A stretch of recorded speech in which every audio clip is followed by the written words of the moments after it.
Well, North Dakota Senator Heidi Heitkamp calls on USDA to deploy supplemental staff to Farm Service Agency offices in western parts of her state. She says the local offices are overwhelmed by a spike in demand due to the state's drought.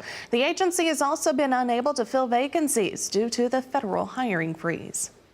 Those offices are critical in terms of outreach to farmers especially farmers who need those disaster programs to work for them. We were able to get short-term assignments into those county offices. At the end of the fiscal year, we lost that support. We're asking him to renew that support as we look at farmers now having time and ranchers now having time to go to the Farm Service Agency, find out what their payments are going to be for their current year, but also help them make plans for the next growth year or growing year. And so, this is critically important that we get the help out there. Well, she says farmers are busy making plans for next year already, and knowing what USDA assistance is available is crucial to the planning process. As legislators prep the first draft of the Farm Bill, expanding popular programs is near the top of the agenda. RFD-TV's Sarah Mock has more from the nation's capital. Senators from Michigan and Iowa hope to make conservation in the 2018 Farm Bill a community affair. Local communities know what they're struggling with, what they are worried about, the issues that they want to tackle.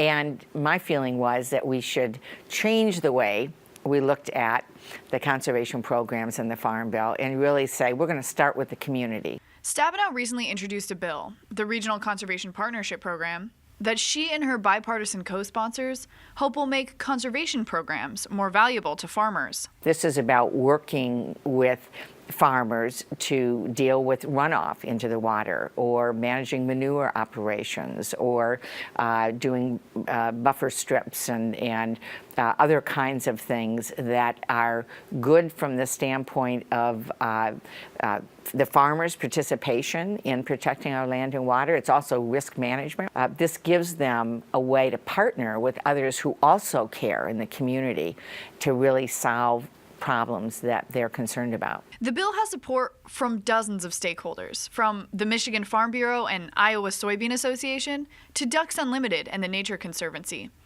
They say improving and expanding this program will lead to solutions for unique regional issues. Local communities working with farmers and ranchers decide what their water quality and land use issues are, and then the federal government, if a project's approved, will match it essentially with 50% of the cost. I've heard over and over again that people would like, first of all, to streamline this process. A little too much paperwork, so we've streamlined it, and then create some more flexibility. In Michigan, as an example, we have 8 different projects. One is on Lake Erie, where there's been algae blooms.